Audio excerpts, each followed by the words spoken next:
Blessings and welcome for To Reasons right here to share life. I'm your host, Talako, the great out, the presence of my co-host, High Priest Tafari.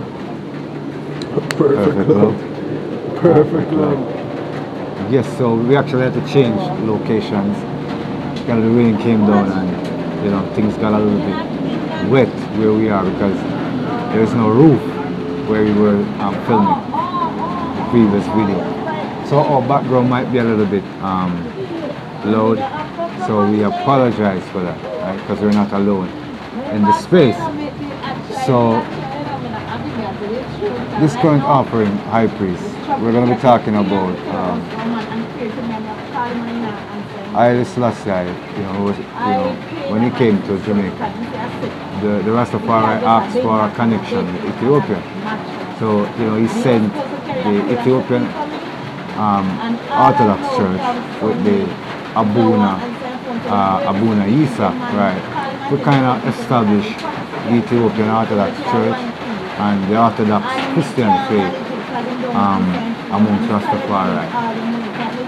What are your takes on this event and this experience, and what is its significance? Yes, brother Beaton. Yeah man, I find it very interesting that the emperor come to Jamaica to assess what going on in Jamaica and the Rastafari culture. He assess the government as well. Remember, I'm close to the government, True. And give gifts to the Prime Minister, the rod of correction, so in come and assess the situation. And realize, wow, Rasta people, them not organized, them not centralized. Different divisions of Rastafari. And different philosophies within the divisions. And out of the divisions as well. You have some lone Rastaman out there with their own philosophies. So they realize that Rastafari have a set philosophy, a set way of life, a set culture, a written way. We say, alright, if you are the Rasta, this is the way to do it. But you might realize, okay, they must seek Christ, but they must seek it within Him, the Emperor. And they must say, well, man, Rasta man confused. Can I must show them, say, if you not enter through Christ, only feel under by Christ's name, you shall be saved. So that's why I'm saying, alright, we'll send the Ethiopian Orthodox Church. Because as you say, Rasta cry out to the Emperor. I said, man, we don't want no Babylonian church. We don't want no devil church. Roman Catholic. Yeah. So that's why I'm saying, alright, we send our original same church where him go to. Him put up one in a Kingston. And him send him High Priest. Abuna Yesehaq. Because him did do an interview as well, on what you call him? Ian Bone. Yeah man, the profile, what name? No man. Religious Hard Talk. Yeah, Religious Hard Talk. Him did do an interview back in the day. And him explain this High Priest now come to Jamaica to teach Rastaman about Christ. And enough Rastaman run away and say, no sir, we don't want nothing with that, and build up them own church. But Selassie do the right thing. Him say, man, them need to know about Christ. So him send the original Ethiopian Orthodox traditional church, Yeah. And at first, it was very good. I can imagine. Because the High Priest had it, from Ethiopia. But I guess him train a couple man, and whoever is there now, him not deal with it properly. many people have many bad things to say about the church. True, currently, yeah. And it's because of the leader of the church. It's not the church is the problem, it's the leader. You know? And we are hope say a new leader will come what will make peace within the church. A new high priest, yeah. Yeah. Because we have a friend that he recently graduated or I don't know what is it called, you know, when you become a priest, maybe appointed or whatever, but he finished his studies. And he's a priest now at the Ethiopian Orthodox Church. One of the things I can understand probably about the early Ethiopian Orthodox Church in Jamaica is that, I mean, Haile Selassie sent the Abuna, right? And the Abuna is Ethiopian, you know, and we are Jamaicans. You know, Rasta have the philosophy of saying that, you know, Ethiopians and Jamaicans are the same.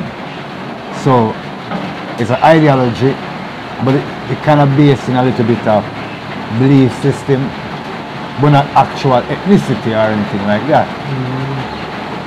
But it's a connection through what they read in history. So they naturally would have associated, like people say, Ethiopians are the oldest Christians on earth, right? So reading history, the early Rastaman would have seen the Ethiopian monarchy, which was, you know, the Aksumite Empire, you know, as like a symbol of modern power amongst black people, so to speak. Though they're more Semitic people that are a part of, you know, the house of Haile Selassie, you know, because there are two dynasties, right? We have the Zawe Amlak dynasty, and we have an ancient dynasty. I can't remember the name right now. And so one was more Muslim and one was more Christian. And so the Christian survived through the Aksumite. And so Haile Selassie would then become a Christian king, because at this time that particular dynasty, right, restored the Aksumite Empire, because the Zawe Amlak dynasty, right, for many, the Zegwe, yeah, so the Zegwe dynasty that returned, that were basically Muslim. When the Amlak dynasty came back into power, they brought back the Christianity and the Aksumite way, right? But the Zagreb dynasty was more Muslim. So Rasta identifying with Ethiopia, Haile Selassie, was like, in essence, a Christian, you know, minded alignment. Because it's like in Jamaica, you're kind of partial to things that, like kings of kings, lords of lords. You'd see those things in the Bible, right? And then they recognize Ethiopia have those titles. So what I'm saying is that Jamaica didn't really, the Rasta didn't really just accept Ethiopian culture. They accepted the religious view Ethiopians had of Christ through the Orthodox Church. And I think that kind of was a bit off balance with the Rasta philosophy. Because in the Rasta philosophy, they had Selassie as the icon, the God. But in the Orthodox Church that Selassie said here, the black Christ is the God. So it was so weird that a lot of Rastamen had to cut them locks, because of the, I would say, the statutes and the rights of the Ethiopian Orthodox Church is different from the Rastafari culture in Jamaica that was probably maybe 30 years, 40 years, 30 odd years old. That Selassie came in 66 and Rasta was starting in the 1930s. So 30 odd year old culture, right? It was indifferent to orthodoxy. And so I think that caused a lot of problem. And to this day, I don't think it was one of the churches that took off. Because I think that's one thing we were talking off here about. And I say, I don't think if you go down to the Orthodox church down on Maxfield, that is really well maintained, taken care of. Or there's like a very, you know, robust tradition down there. You know, I don't think it's as integral in the culture as I think Haile Selassie would have wanted. So simply put, the Rastaman continue to venerate Selassie, and a few other who had discovered Christ, I think, stayed in the church. And I think that's how it is today, so far, as far as I know. Right, please. Yes, brother Great Toll, yeah man. And since we are talking on the Ethiopian Orthodox, I have to repeat my testimony because in my search for Christ, you know, I go different church. I try out different things. Cause I just find Christ, I'm brand new. I don't know what to do. I don't have nobody to be under them wing. Or, yeah, I can't be a disciple because nobody is there. So I search for myself. And I end up go on church up on a mountain. You know, Haile Selassie school. Zion Mountain. Zion Mountain, yeah man. That's in my ear, right? Yeah. And the man them a worship Selassie. Anywhere where Jesus there in the Bible or God, them put Haile Selassie instead. Them say it instead. Because them never have a Bible, you know, as King James them a use same way, you know. But when them a read it, if them say Jesus, them say Haile Selassie. If them say God, them a say Haile Selassie. And that never go good in my soul. I feel a way, man, like me, I say, no, man, a real idolatry. I go on here, so, because I just find Christ, you know, and I Selassie help me to find Christ. So for me hear them, man, I go on with them thing, and I say, no, man, a devil in here, so. A real devil, them are worshiping here, so. And the activities where I go on, because them are do like some African drumming and dancing, you know, barefoot, earth ground, you know, red dirt. But it feel like some occult ritual. Yeah, you don't I feel, go on. You don't feel like what you think praise and worship should be there. Yeah man, them have an altar, them have burn herbs, like a herb tree. A burn in the altar and them thing there. The entire earth. Yeah, like them take off the buds and so, but the tree itself now, with the leaves and everything, them are burn on the altar. Okay. But it's not alive, is it? No, okay, no. That's what I was wondering. No man. Okay. Yeah man. And you know say, I just recall, you know, a little boy, I think the son of the high priest, German. him get in a spirit, a demon catch him, and him start going with one bag of antics, and him have to hush and take him out of the church. But true, me never understand them things at the time, but looking back now, I possess, the little boy get possessed and I manifest the evil spirit. Because I just the idolatry I go on at the place. Yeah, more so the spirit takes somebody. Yeah. See him like you go on like a obia ritual. You know? And them do the music and yeah, the kumina. Yeah. So it's like the spirit just come man through the music and everything will go on. Invocation. Possess the little boy. I may never understand it until me look back right now. I just realize I possess the boy I possess. But yeah man, I end up saying, alright, no. Because I go to this, let me try Ethiopian Orthodox. Selassie Church, let me see what I go on. And the first time I go down there, man, because some have my head wrap up, but me have it in a long cloth wrap up, you know. Because I present myself like how I always present myself, you know. I never know the traditions of the church or anything. Makes sense, you're a visitor. So I look every day. So I go in there now, the first thing what them greet me with, take off your head wrap.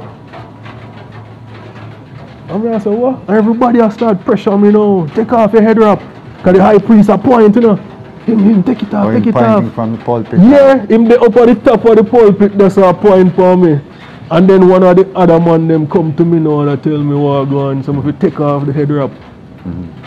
In a church, what church I go on, you know, all of these antics are happening, you know. And me have to unwrap my locks in a church and me do them something in a public. So it's well embarrassing and confusing. Because afterwards I explain to me, say I just the high priest alone if you have black head wrap. So it was the color of your... Yeah, the color. Oh, interesting. But that is well offensive to me as a visitor. I don't know these traditions, you know. I search for Christ, you know. And them greet me with them thing there. So you know what happened? I never go back. Makes sense. Come here, I say for them treatment I first day me reach. don't make no sense. You see me? They might tell me this, tell me that, two, they want to cut my locks, be a thing. Make I cut. Because like I said, a lot of Rastaman did cut them locks. Yeah. Because like I said, this is the next point I would make off here as well. So a lot of people take it the way they take it, right? So it's not like I'm trying to be offensive, but I always say, when Rasta identify with Ethiopian culture, at least the iconography they show us, the imagery, they identify with what I've learned is Orthodox culture, orthodoxy. Orthodoxy, that is what Makeda had approved from the eunuch when he met Philip on the road to Frumentius, yeah, right? The Ethiopian eunuch. Meet Philip Frumentius on the way to Damascus. Yeah.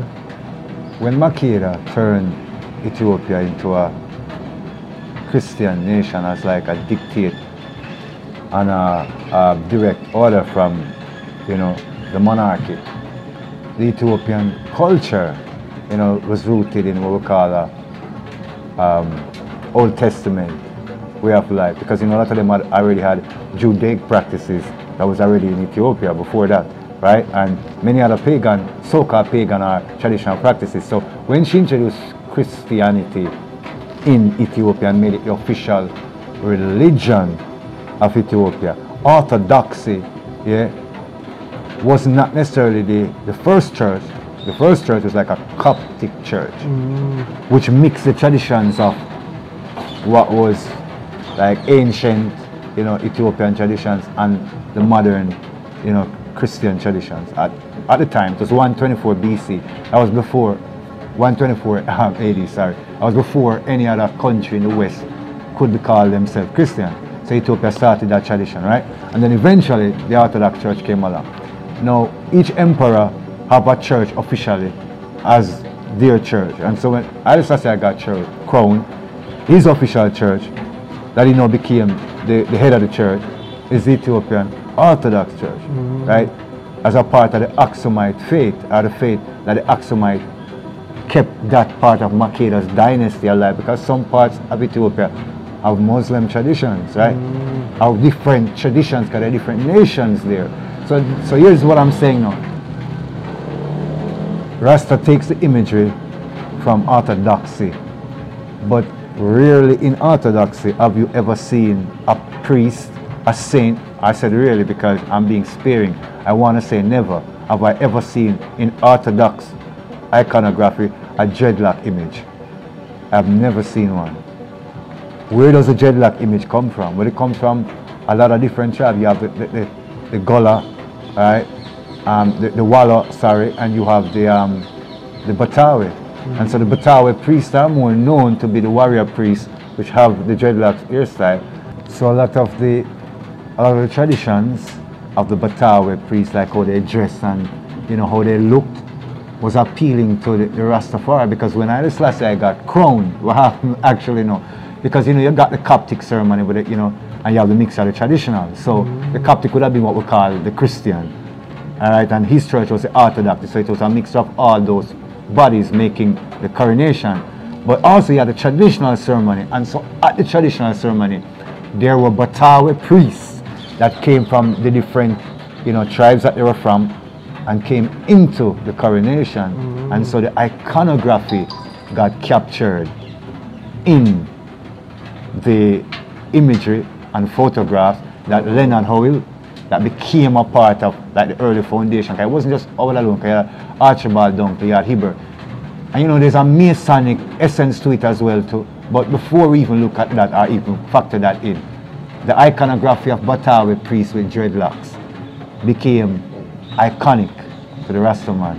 And so the Rastaman, moving from Owlite and Garveyite, took onto themselves that image. But it wasn't really the image of the clan that Rastafari is from. Rastafari is from the Showa clan, right? And like I said, they don't bear dreadlocks. They have a picture of him at 7 years old and say his hair is locked. But like any 7-year-old child, you wouldn't really do anything with their hair, right?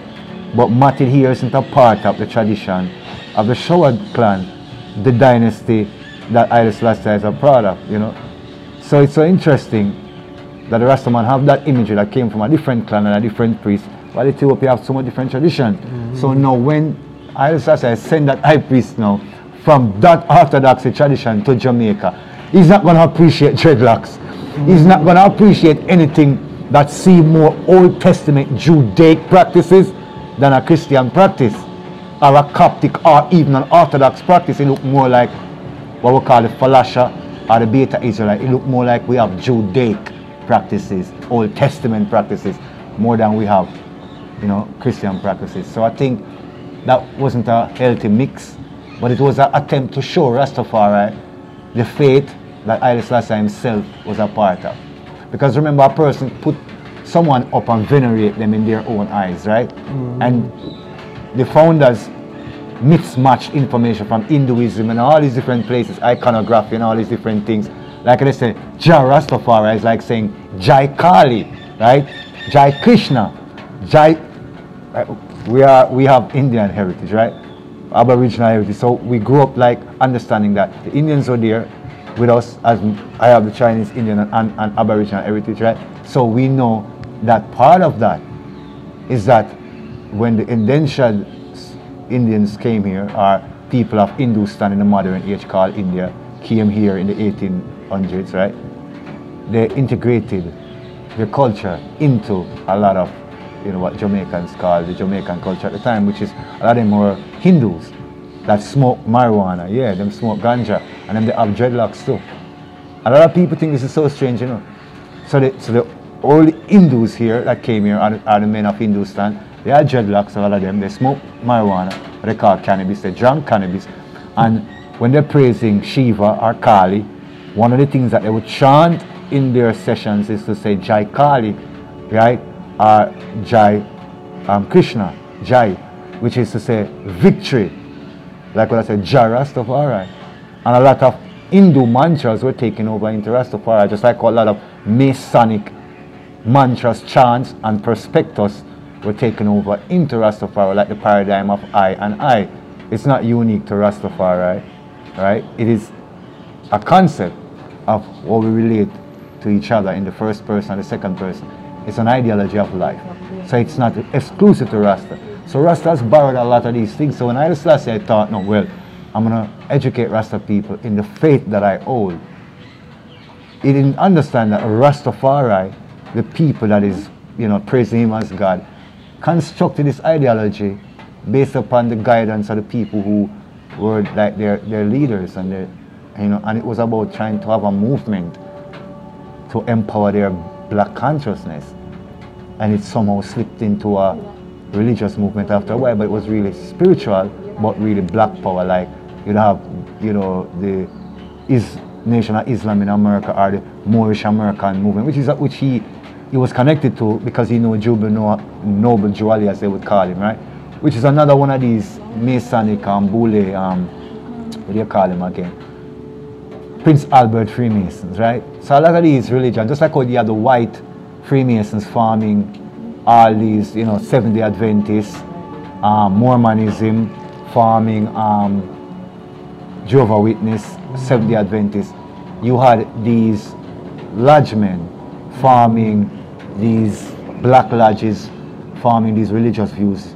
Mayalism, what they call revivalism, which is a form of magic and magic ritual, that was formed here as well in the Americas, and also Bedouinism and Howilism or Howilite, which is the precursor to Rastafari, Garveyism. So a lot of these traditions literally were formed by Boule, Prince Albert Freemasons. So these are Freemasons that are trying to bring this, what we call this Pan-Africanist view, to take away our descendability, because we are Hebrews here in the Americas, and they're trying to take away our nationality and our birthright by giving us an African ideology. And so they pick up all these things from all over the world, and when they took from Ethiopia, they didn't take time to realize that the images of the Batawe priests were not Coptic or Orthodox Ethiopians of the Amlak dynasty, right? That is the house of the emperor and the empress that they venerated as, you know, some would say as now the icon or supreme being, right? These are ideologies they ascribe to him. So when he came here and was trying to show them the faith and the life that he lived, they never understood, and neither did he understand where they were coming from, and they never understood where he was coming from, because there's a difference in language, a difference in culture. So when I hear about the Abuna now, I'm not surprised that it went the way it went. I'm not surprised that Rastas evolved without that view of the orthodoxy, because in essence, the Rastaman would have cut him locks and go to church, which was the very thing when I rebelled against. If you get to me, I rebelled against Roman Catholicism. True. And then now you're going to tell him to go back in our church now, even though you put Jesus as him actual ethnicity now, black, but you're telling him to go cut him here again and follow the customs of a tradition that even though he claims ancestry to, connection-wise, and so that him come from Ethiopia through slavery, but ethnically and culturally, that's not true. And the very few of us that were actually in the so-called chattel slavery, it's minute to suggest that the Jamaicans are Ethiopians. You understand me? When Haile Selassie said Ethiopians and Jamaicans are one, he's talking about the very essence of that we are Hebrews, right? Or the essence that people that say, back in history, when they talk about Ethiopia, they weren't talking about a national landmass or a nationality. If you get what I'm saying, this is anthropology. They were talking about ethnicity, meaning not all skin folk is skin folk. And because may share the same skin tone, that means we are from the same culture, the same heritage. Put it the next way, we might be both of the dark hue, melanated skin, but you are actually Congolese, and I am from Brasilia. But ethnically, what they want to call us black, but we are not black, because that's not a definition of one's ethnicity, right? So they would say African as a definition of the ethnicity, but really no, we know we are indigo, we are aboriginals. But anyhow, so we share ethnicity, we don't share nationality, and we certainly don't share culture. The Hebrew nations are 12 nations, as we come to understand, 12, 13, right? And what we come to understand is that each of them have a specific culture. We know about the Levites, right? And I challenge so-called modern thinkers to say, why was the first genes that was produced from hemp in America called Levi genes? I leave that for some people to do some research. But anyway, the tribe of Levi is called the priestly tribe.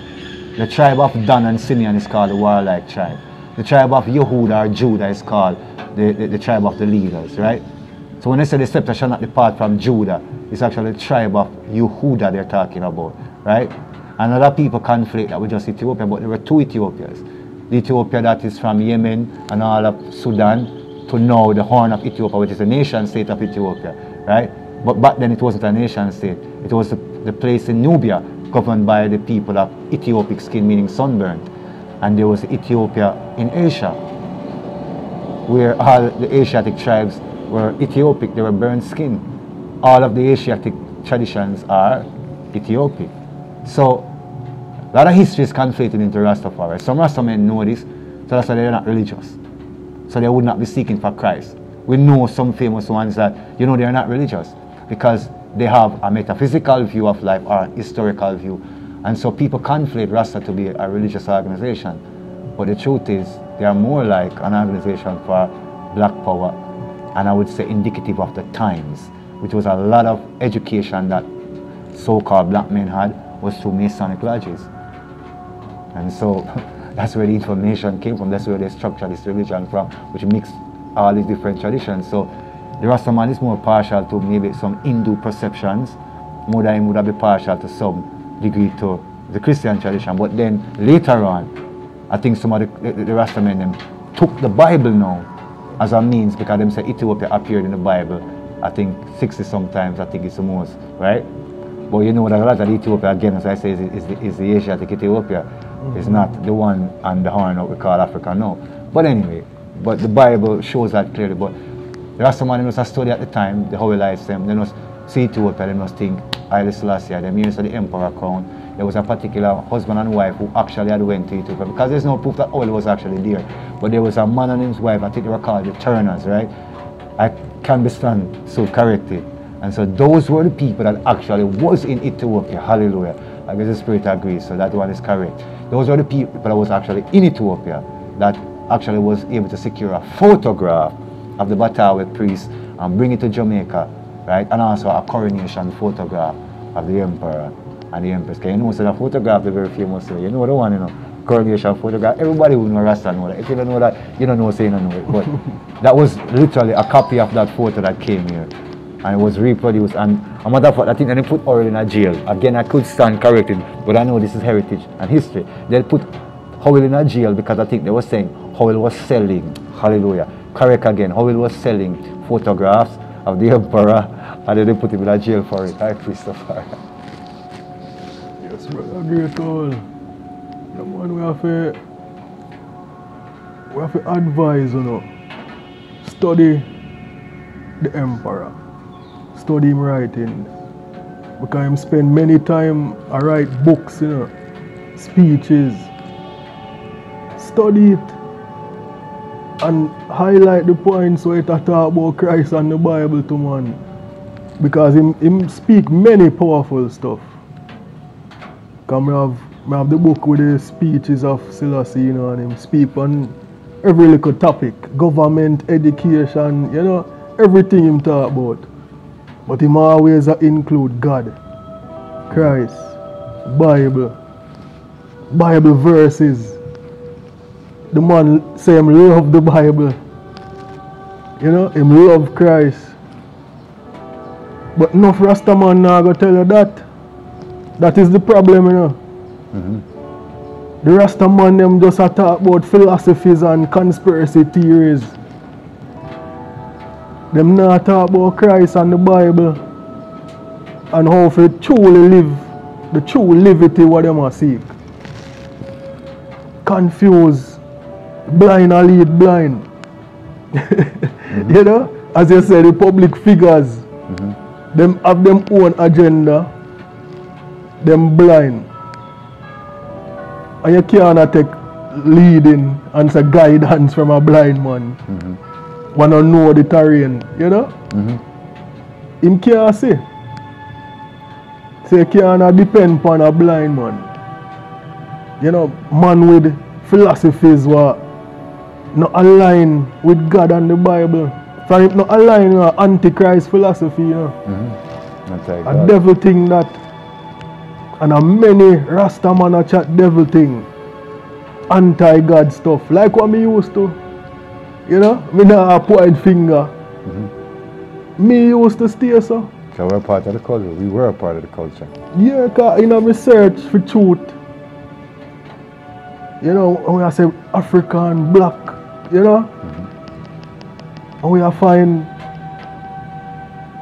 different philosophies in the earth. Enough things now point to the Bible. But far from God. Me a burn out God. Me used to burn out God and Bible. I say burn Rome God. No God from no Rome. No white Jesus. Burn that. You see me? Me used to burn God hard. Because me never know. Why people perish for lack of knowledge. True that. Me just never know. Me think me there get the truth. To find out that these Bible stuff were corrupted mind control tools for black people. You know? And black people are worship this so-called white Jesus. You know? Zeus. You know? Me used to burn it all because I say Zeus, you know, says Jesus as Zeus. You worship Zeus. I used to scan them and laugh at them and say, watch them sheep there. Them lost. You know? Until God find me and show me the truth. Because Jesus said, I am the way, the truth, and the life. Yes. No man cometh unto the Father but through him. So this truth what I seek for, it was him. The way of life, my liberty what I seek for. Him say, I am the way. Follow me, man. Follow my liberty. Him have the ultimate liberty a Rasta man can find, or any person in the earth can find. Genuinely. If you seek truth, him say, I am the truth. Burn out them devil philosophies. See the truth here, so. Him are the Son of God. Him are God. Whoever no acknowledge say Jesus is God is Antichrist. Enough man no know say Jesus is God coming in flesh on earth. Them no know. So if you now say that Antichrist, anything else you say, The Bible say them things, you know. And me have to read it myself, you know. And no pastor come tell me them things, you know. I read the Bible and say, oh, nobody never tell me this. Big right there plain in front of you. You see me? I said, Jesus or God. No pastor never tell me that and explain it to me so I can comprehend. So a Christ, a him are my salvation, him are my healer, him are my God, him are my creator, him are my father, him are my brother, my best friend. A Christ me I deal with. And me I stand up for Christ every time. Now back down. Now make a next man come on and say devil things. Me I stand up for Christ, man. So that's why we are do this, we make sure the youths them know the reality of this Rastafari culture, our so-called religion. It starts out with the worship of Christ. Original Rastaman them, a Christ them a worship. Until whole heap of mix up philosophies come in. And then whole heap of branch off and whole heap of mix up and confusion. That's why you go down the road chat to a Rastaman. Him not say the same thing what we are say. He must say one bag of mix up philosophy. Whole heap of confusion. You know, that is so true. So I preach Tafari, we do give thanks, you know, for, you know, as you said, we have to examine like the depths of our connection in faith. Because I mean, other people look at the emperor and they don't see the Christian part of the information. They don't want to see that part. So they kind of leave it out. So they never really went to the Orthodox Church because it was weird and strange to their belief system. But here we are representing Christ. So I say take some time to look into the true faith of Christ. No matter where you are culturally or spiritually. God, you know, it is the truth, the way, and the life. That's where it is, you know.